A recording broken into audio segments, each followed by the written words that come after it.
Okay, so uh, in the morning I was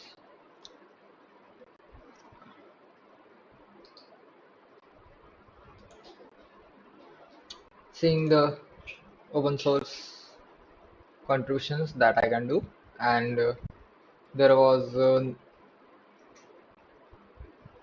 a new repository, I would say, which was by Theo. So Theo is a renowned name in the web development community. Okay, so he released a video where he explained that he created a simple application so that we can have multiple functionalities related to the conversion of images. So first one was that he can upscale the SVGs as PNGs, and he also wanted to convert the aspect ratio of the image without cropping it. So he just wanted to add additional, we can say additional painting like a thing.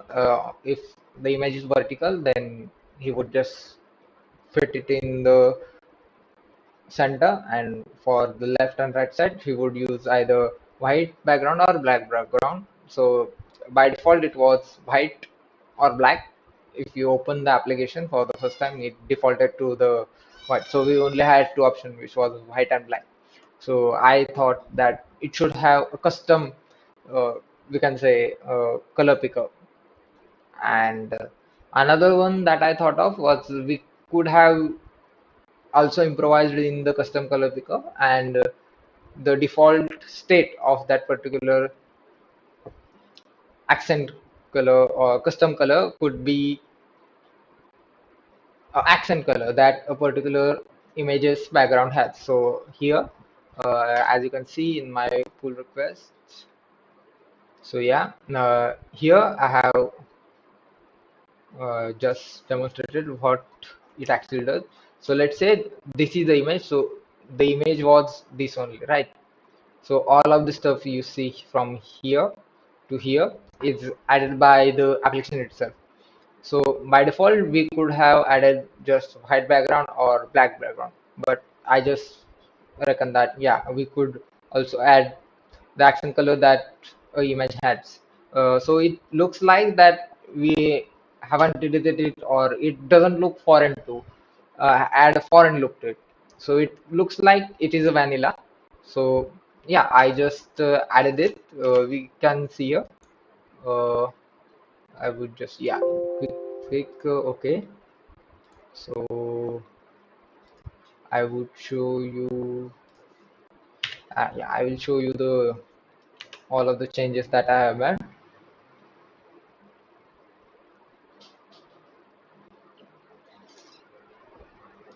So first, I just saw the whole application. What was the workflow of the application before running into the code? I just opened the my VS Code, uh, pulled the particular project. After that, I ran it.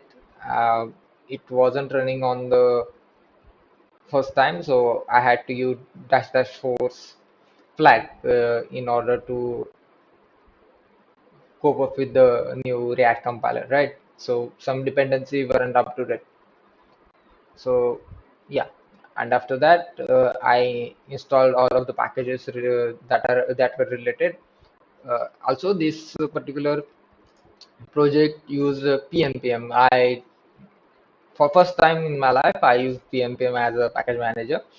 Before that, I just used the npm because you know I also use Burn, and I think yeah, only Burn and uh, Node. So I think I also use the Yarns for. Okay, so Burn is not a package manager. It is just we can say a runtime. I also use Dino for the runtime, but yeah, for package manager I just use Yarn and npm, and by default I used npm for everything. And PNPM was new thing added here. So by default, I didn't know that this project used pnpm. So I just did the npm install thing. So it added a package.json, package log.json also. So when I committed, it actually changed the. I actually made changes in two files, but it added a package log JSON also, which was unrelated because it already had pnpm log dot yam fine, right? So after I did that, after I did the change, I pushed it. Uh, you can see here. I will just show you in here. Yeah. So he just commented that this is a feature I was going to add, but he didn't cause it seemed like too much work for him. And yeah, his time is valuable. He figured out that someone would just come forward and do it for him. That's what open source is for, right? So he loved it, which is good, and fixed whatever caused the pnpm lock to change. So as I said, that I use npm for installing the packages. That's why it caused some issue.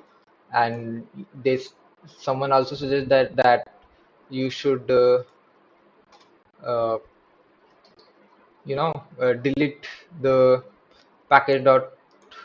Yeah, there is no need to add this file since this is a pnpm project.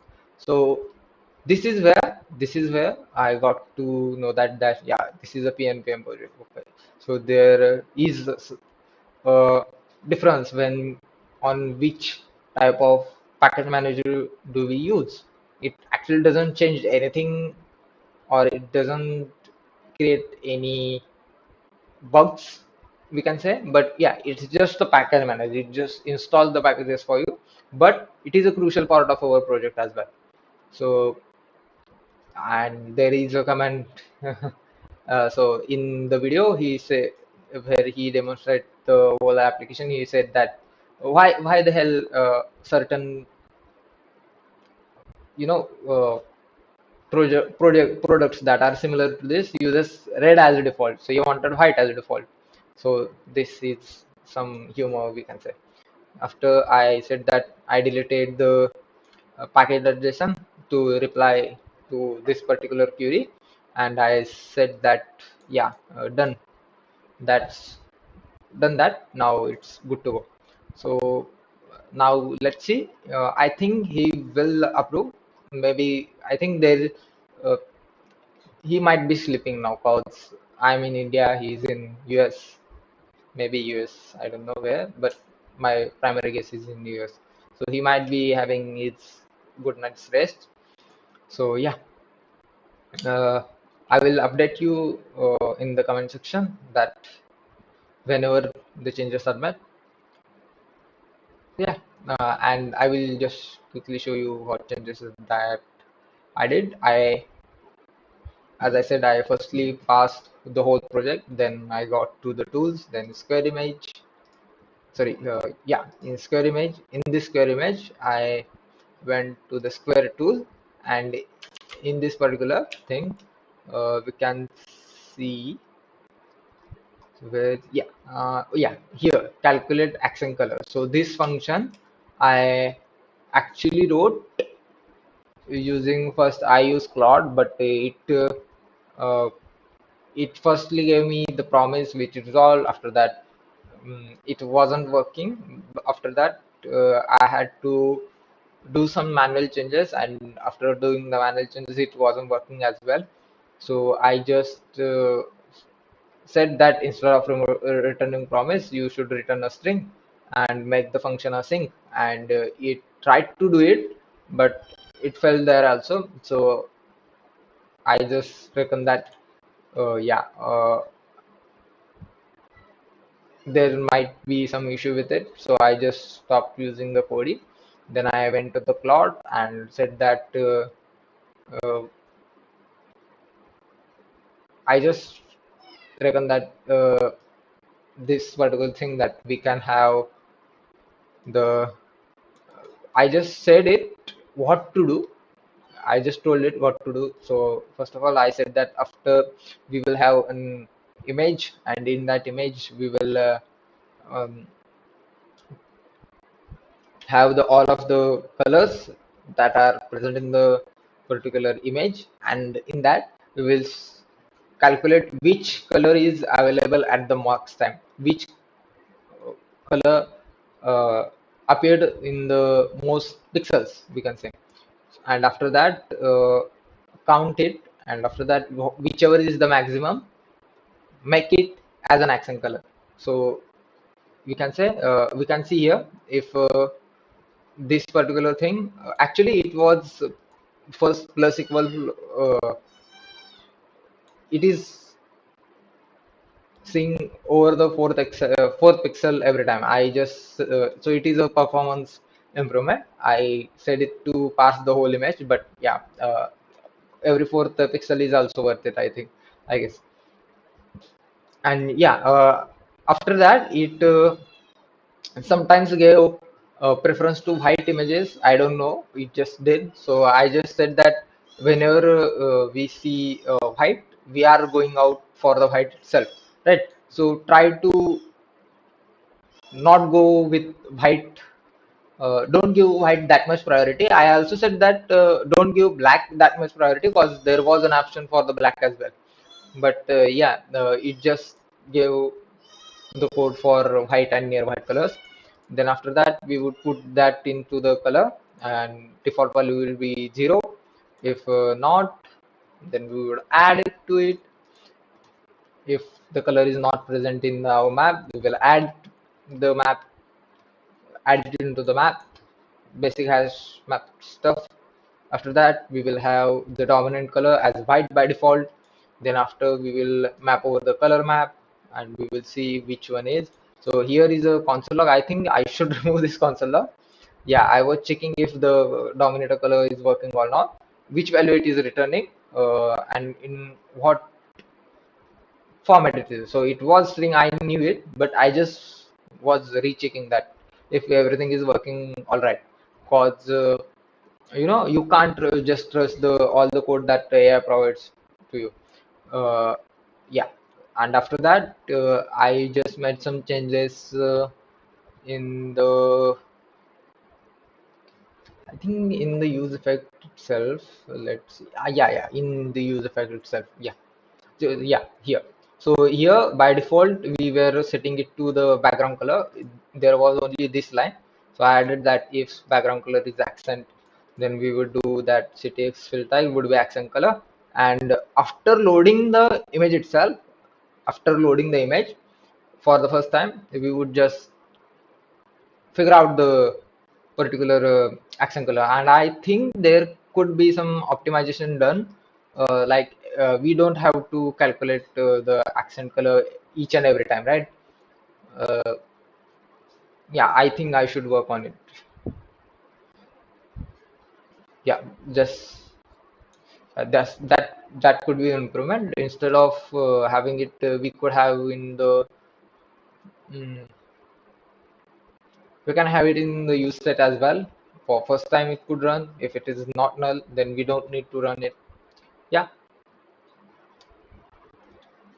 Yeah, so we could have dominant color up here declared.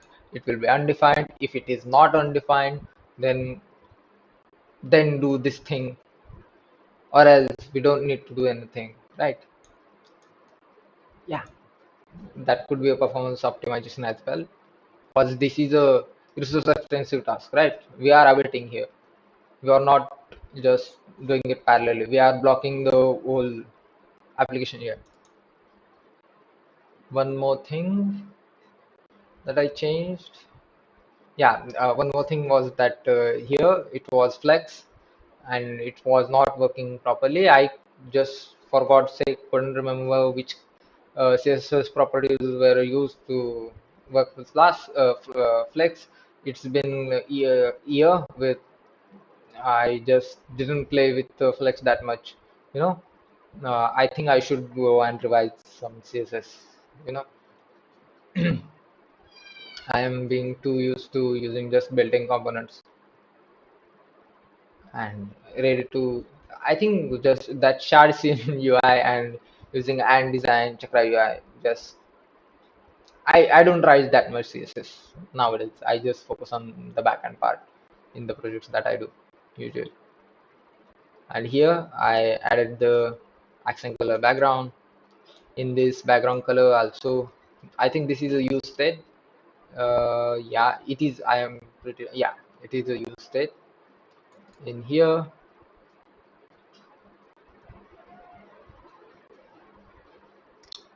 we can see that black white accent. Yeah,